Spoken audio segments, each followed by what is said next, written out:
ابو موسیٰ رضی اللہ عنہ فرماتے ہیں کہ خسفت الشمس، کہ سورج گرہن ہوا، فقام النبی صلی اللہ علیہ وسلم فزع، تو اللہ کے نبی صلی اللہ علیہ وسلم گھبرا کر اٹھے، یخشی ان تکون الساعہ، گھبرانے کی حالت ایسی تھی کہ گویا کہ قیامت قائم ہونے والی ہے۔ تو اللہ کے نبی صلی اللہ علیہ وسلم یوں گھبرائے کہ قیامت جیسے کہ قائم ہونے والی ہے۔ اب اس میں محدثین نے کچھ معنی لکھے ہیں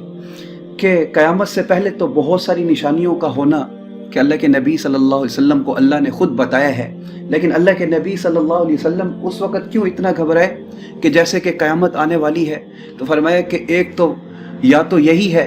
کہ قد حضرت، کہ قیامت آ چکی ہے، یخشی ان تکون الساعہ قد حضرت، کہ قیامت قائم ہو چکی ہے۔ اللہ کے نبی صلی اللہ علیہ وسلم یوں گھبرا گئے۔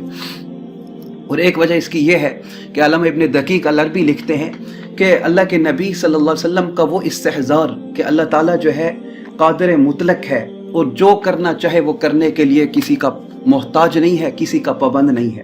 کہ اللہ اپنے کہے کا بھی پابند نہیں ہے کہ میں نے کہہ دیا تو میں پابند ہو گیا، بلکہ اللہ قادر مطلق ہے۔ اللہ کے نبی صلی اللہ علیہ وسلم کو یہ بھی استحضار تھا کہ یہ نشانیاں پوری ہونی ہیں، اس کے بعد قیامت آئے گی، لیکن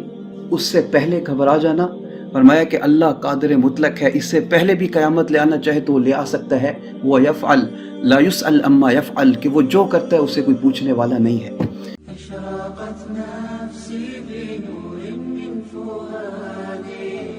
حينما رددت يا رب العباد